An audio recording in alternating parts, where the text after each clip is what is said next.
hasil yang luar biasa banget. Tahu ya juga mainnya kayak apa gitu kan. Di luar lapangan bahwa mereka tidak best friend, it's okay kan? Masuk lapangan tuh kayak lebih yakin gitu. Balik lagi kita mau ngebahas di segmen selanjutnya yang tadi udah dibahas, hampir dibahas tuntas sama Ciuni di segmen pertama tapi ditahan, akhirnya kita mau bahas di segmen kedua nih. Yes. Akhirnya ini podium pertama Fadia sama Dejen di awal karir mereka menjadi finalis di Super 300. Ini pencapaian yang cukup baik bagi mereka, terutama di sektor ganda campuran ya, ada nafas baru lah gitu. Setelah sebelumnya agak sesak napas, asma dan lain-lain gitu kan. Kayaknya tuh ada secercah harapan gitu loh Ci ya. Nah tapi sebelum kita bahas lebih dalam, penasaran nih, tadi kita sempat ngebahas juga tentang Fadia bermain rangkap. Penasaran apakah nantinya menurut pandangan Ciuni aja, maksudnya si Fadia ini apakah akan bisa tetap bermain rangkap dengan Apri, apalagi kan nanti dia sama Apri nggak mungkin pertandingannya yang ecek-ecek nih. Ya, benar. Udah pasti Super 500 ke atas. Karena kan kelasnya mereka udah di situ, cari rankingnya di situ. Yes. Apakah mereka masih bisa tetap bermain rangkap Ci, dengan kondisi lawan yang pasti juga bakal beda loh nanti? Pasti. Dan ini benar-benar harus diuji dulu. Tapi kalau lihat persaingan yang ketat, yang gak gampang, ganda putri lah terutama, ya ampun tuh Super 500 ke atas main kalau nggak sejam tuh kan nggak senang ya Deb. Kenapa sih? Alot banget gitu. Alot banget, dan itu kan butuh tenaga yang luar biasa besar gitu ya. Dan tidak semua pemain kuat bermain merangkap di level 750 dan 1000. Itu harus diakui. Nggak tahu dah dalam berapa era tuh, paling cuman dua kali, gak banyak kan. Iya. Itu pun dia harus punya semuanya, dalam arti komplit, kekuatan, kecepatan, konsentrasi, serangan gitu kan ya. Semua ya Ci. Semua. Dan kita akan melihat perjalanan Fadia itu nanti ya. Ini kan baru 300 nih. Iya, baru Super 300 nih. Dan nanti ketika dipasangkan 507,5 akan dicoba hasilnya seperti apa, itu yang akan membuat satu kesimpulan, apakah Fadia bisa main rangkap terus atau tidak. Bukan masalah bisanya mah bisa aja, cuman Mampu nggak? hasil maksimal nggak kalau dimainin rangkap. Itu kan yang menjadi pertanyaan besar gitu ya. Tapi kalaupun nggak bisa, kan juga tetap harus milih nih. Harus ada pilihan, berarti dia bisa memilih salah satu. Bisa memilih salah satu, dan Indonesia pun harus menentukan salah satunya yang mana. Masalahnya nih ngejarnya nomor 1 Deb. Benar. Gitu kan. Jadi maksudnya tuh pertimbangannya akan sangat banyak. Tapi Dejannya nih ada modal sih buat jadi pemain putra. Nanti pasangin sama siapa gitu untuk bisa prestasinya tuh naik lebih bagus lagi gitu. Setuju nggak Deb? Setuju, apalagi kan Dejen juga masih muda gitu. Memang nggak gampang main rangkap. Kalau kita lihat flashback juga, banyak soalnya Ci yang nanya kenapa sih PBSI atau pemain Indonesia tuh nggak boleh bermain rangkap. Bukan nggak boleh bermain rangkap sih lebih tepatnya. Yes. Mampu nggak, kuat nggak, sanggup nggak. Main rangkap mah semua bisa. Betul. Cuman hasilnya bisa oke banget nggak. Karena kalau kita lihat pemain-pemain dulu juga yang bisa main rangkap berprestasi, Zhou Yunlei. Zhou Yunlei, terus dari Denmark ada Pedersen sama Jul. Ya udah, tapi nggak yang lain tuh jarang banget ada yang rangkap terus benar-benar nonjol di dua sektor. Iya. Nah ini memang apa ya, pilihan lah. Ya itu tadi, satu, mereka ada power, mereka ada jangkauan, mereka ada tekniknya oke, itu yang membuat mereka bisa bersaing di dua sektor. Bersaing dengan hasil yang maksimal ya Deb. Dengan hasil yang oke banget, makanya mereka terus kan. Saya rasa juga kalau kayak awalnya juga misalnya Arisa, dia pernah main rangkap, akhirnya dia pilih salah satu juga. Yuta juga gitu main sama Endo, akhirnya dia pilih salah satu. Karena yaitu dia di level 750 ke atas, lawannya tuh udah nggak gampang, terus juga tenaga yang mereka keluarin, terus juga fokusnya juga susah gitu. Iya, SEO tuh kan salah satu yang ya itu sih itu spesial kembali perkecualian tuh. Ya kan. Iya. Ya, jadi kalau ngeliat kayak gitu kan pastilah beda dengan yang main full 100% di satu sektor. Ya pasti dong ada bedanya Deb. Gak mungkin tuh sama. Benar. Iya kan. Terus menang kalah di 1750 tuh tipis bedanya. Bukan bukan gap jauh loh, tipis. Jadi itu juga yang membuat para pemain dunia akhirnya kebanyakan mungkin berapa 95% memutuskan untuk milih ya udah gue main salah ini satu sektor. yang menurut dia partnernya paling oke, terus paling bisa dia menembus 5 besar dunia Iya. kan gitu kan Iya, Dep, iya. bener kan? Iya, karena percuma kalau main di 2 sektor misalnya tapi Average. di luar kan nggak mau. Kita juga pasti pengennya mending gue main di salah satu sektor tapi langsung menonjol masuk di top 10, top 5, top 2 kalau bisa kan seperti itu. Jadi Fadia mendingan main di mana tuh Dep? Nah, ini kalau kita lihat sebenarnya balik lagi ke Fadia ya. Balik lagi ke Fadianya. Dia ngerasa setiap pemain tuh pasti punya feeling. Iya. Itu nggak mungkin. Punya pikiran dan punya perasaan sendiri ya. Begitu dia main di sektor mixed double misalnya dengan dia main sama Dejan, dengan dia 2 pertandingan itu aja dia bisa tahu, oh kira-kira kayaknya kelas gue di sini, prospek gue bisa sini, progresnya bisa sampai sini. Di Apri dia juga udah pernah pasangan dan ini kan kembali pasangan untuk dilihat lagi di uji coba. Ya. Nah di situ sebenarnya dia bisa milih. Betul. Dengan berjalannya waktu mungkin dalam 5 sampai 10, nggak nyampe 10 lah, 5 sampai 6 pertandingan aja sebenarnya dia udah bisa Decide. udah bisa mutusin sepertinya gua di sektor ini nih yang kayaknya lebih bakal bisa nembus, lebih bakal bisa juara, lebih bakal bisa ada di level yang atas. Benar-benar Dep. Dan walaupun kalau harus dibilang tuh mix baru lah, maksudnya tuh baru berapa pertandingan. Nah jadi harus dikasih kesempatan lebih lah ya Dep. Yeah. Kalau sama Apri kan ya udah cukup lama lah dan Benar, dia memang benar. beneran sektor ganda putri nih gitu ya.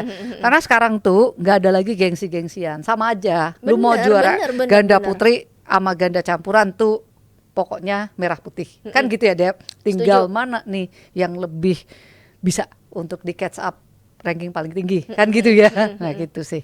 Nah kalau kita ngeliat lagi sebenarnya di partai final juga si Dejan sama Fadia ini udah oke banget. Tak pikir menang loh karena Iya. menang game pertama. Udah pikirnya udah ada harapan ya, cuman memang si Decapol ini juga, nah ini juga case khusus, dia ini kuat banget juga. Luar biasa loh. Dia bisa ngebawa si Pisara ini bermain begitu nyaman, begitu tenang, bisa ngeluarin semua permainan terbaiknya itu nggak gampang. Tapi ngelihat perlawanan lah Ci, apalagi kan Dejan sama dia ini turnamen kedua dengan si Bas dan Supisara ini, berarti dia dalam 4 turnamen 2 semifinal 2 juara. Ih, juara Malaysia Super 1000 Iya. Dep. Ini Decapon sama Supisara. Gua pikir tuh dengan Supisara tuh kayak udahlah, kayak mau main-main setelah Olimpik. Oke, kayak ya udah gue pisah, gue main lagi lah gitu aja. Iya, it's not that serious gitu. Ya. Tapi kok hasilnya, tapi ini ceweknya juga bagus loh Dep. Ya, ceweknya berani banget. Heeh, beda sama Popor ya. Beda, tipe permainannya beda nih. Coba beda. gimana? Kalau Popor itu kan karena memang dia udah ada skillnya udah oke, dia udah mateng. Jadi dia kayak cuman penempatan yang dia ngandelin antisipasi dan lain-lain. Tapi kalau yang ini tuh beda, ngototnya beda, cara dia baca bolanya beda, cara dia ngelihat bolanya aja juga beda. Ada kayak, aduh ini masih on fire banget Iya. nih. Nah ini bahaya loh, ini Ini bukan lebih- 1-2 tahun bisa jangka panjang. Benar, lebih neken ya. Iya. Kalau Popor tuh kan masih mau ada defense. Karena kan masih dia ada mau keblak- tampil dulu ya kan. Iya, ini sadis loh. Menurutku bahaya dan Basnya ternyata kuat banget. Kuat Maksudnya banget emang. ya ampun, tak pikir setelah Olimpik udah nih, enggak loh Dep. Dia tetap sebagus itu. Iya. Tapi kalau ngelihat penampilan Dejan sama Fadia yang nyaris sebenarnya nyaris Nah. menang ya Ci ya. Sudah nggak terlalu jauh nih berarti levelnya, karena kan sebenarnya Dejan juga sering ketemu nih sama Decapol dulu. Betul. Kalau bicara kualitas ya oke. Bayangin ya kalau Dejan nih, bayanginnya adalah Bayangin dulu nih. bayangin dulu. Dia turnamennya diloncat tuh kalau orang sekolah lengkap Iya. 3 stages untuk masuk ke dunia.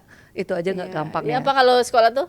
Akselerasi ya dia ya. Tapi kebangetan akselerasinya. Iya. Ya dari Sirnas lu bayangin. Dari Sirnas dia langsung lompat ke Super 100, Iya, 300, World Tour 500. Berarti kan lihat anaknya nih karakter ya, baca karakternya. Dejan nih cukup kuat. Mungkin ya tekanannya sama buat dia juga nggak gampang gitu ya. Pernah ada masa kita lihat di layar kaca tuh bingung, dia kayak blank ngelihat dia melewati masa itu tuh. Waduh, aku sempat kepikir deh, bisa nggak ya dia ya? Maksudnya dia bisa lewatin gak ini gitu loh, maksudnya Iya. ya challenging banget lah. Benar, kayak benar. gitu, orang di akselerasi itu sekelas kayak 3 gitu, wah edan ini ya, cuman kok bisa. Dan dia doing very well gitu loh, maksudnya mau belajar, berani gitu, mau terima masukan. Dipasangin juga sama Fadia yang menurutku tuh kalau sebagai mentor tuh nggak galak, tapi apa ya, Memberi bikin kenyamanan gitu sih. iya. Pantesan langsung pelukan kemarin ya Itu kan. pelukan terus, parah Iya deh, pelukan terus Dep. Iya. Tapi bagus Dep, maksudnya buat at least kalaupun gak pasangan nantinya, narik Dejannya Bener. juga, Iya. ya kan? Oke nih, sampai taraf ini gitu Dep. Karena ya itu jadi Dejan gak gampang, dia masih belajar tambah-tambahan, udah ditanya perkalian gitu kan. Bener. Dia pusing juga nih apa nih jawabannya gitu. Tapi modal punya Dep. Modal ada, Iya anaknya kan? mau gitu. Aku Punya pernah ngobrol juga soalnya Ci tekenan. sama dia, nanya dia tuh sebenarnya memang ada harapan, ada keinginan untuk masuk Cipayung, pengen ngerasain gimana sih jadi atlet di Cipayung, suasana latihan, dan ya ternyata memang ada jalannya karena dia berusaha dengan sangat luar biasa loh, itu keras banget dia waktu sebelum di dalam latihan di klub pun kita tahu seperti apa kerasnya, Benar. seperti apa dia dipecutnya supaya bisa naik kelas gitu kan. Benar-benar menyamakan apa ya, derajat ya, Iya. kualitas main Benar. sama Glo. Ya kelar sama Glo, dapat lagi dia Iya. dalam situasi di pelatnas. Nah, catatannya beda lagi. Kalau di pelatnas menurutku burdennya lebih ada, beban daripada dia di PB Jarum gitu ya. Pasti. Nah, itu kok so far nih so good nih, ya bisa ngelewati dengan oke lah, dipasangin sama Fadia. Jadi modal cowok ada nih, pemain cowok punya lah Indonesia ya Dejan gitu. Tinggal nah ini Fadianya nanti mau gimana atau gantinya gimana gitu Dep.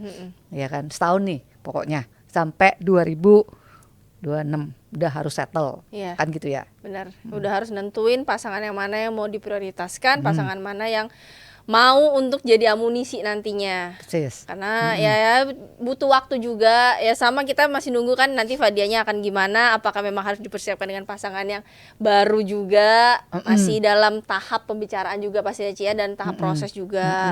Dep, tapi kan namanya pasangan baru tuh biasanya manis. Bener, Nah. ini kan lagi tahap honeymoon nih. Betul, ntar nih tengahnya nih Dep ya, kita bakal lihat tuh ujian lagi buat Dejan juga, buat Fadia juga. Dia akan bertahan apa enggak di tengah orang sudah sangat ngincer mereka untuk Bener. dikalahin, gitu ya Dep ya. Tapi aku punya harapan yang besar lah sama mereka, apalagi kalau mereka masih dipasangkan, masih berpasangan gitu kan. Di sisi lain aku pengen banget si Fadianya ini lebih bisa ngemong, lebih bisa jadi playmaker yang baik buat Dejan, karena Dejan ini adalah pemain yang dia masih muda, pengalaman dia mungkin memang udah oke, tapi belum terlalu mateng nih. Jadi dia masih butuh dibimbing, dia masih butuh sosok playmaker yang bisa ngarahin dia. Benar. Nah di sisi lain harapannya juga Dejan dengan dia sekarang ada di PBSI, dia lebih ada motivasi yang Lebih. luar biasa. Bebannya ini dijadiin tantangan juga nih buat dia untuk bisa apa ya, berprestasi lebih oke lagi, karena nanti juga dia akan ikut turnamen-turnamen yang pastinya gede-gede juga kan Ci. Levelnya bahkan lebih tinggi Ya. ya gitu. Kayaknya kalau kayak gini Dep, pengennya Fadia main mix gitu, Debbie. Ya kalau kayak gini sebenarnya ya Ci ya, melihatnya. Wah ini kena pancingan Batman nih. Fadia, kita WA aja. Oke, Jemret Tim jangan kemana-mana, kita akan ngebahas yang lain lagi, tetap bersama kita ya. Hasil yang luar biasa banget. Tahu ya juga mainnya kayak apa gitu kan. Di luar lapangan bahwa mereka tidak best friend, it's okay kan? Masuk lapangan tuh kayak lebih yakin gitu.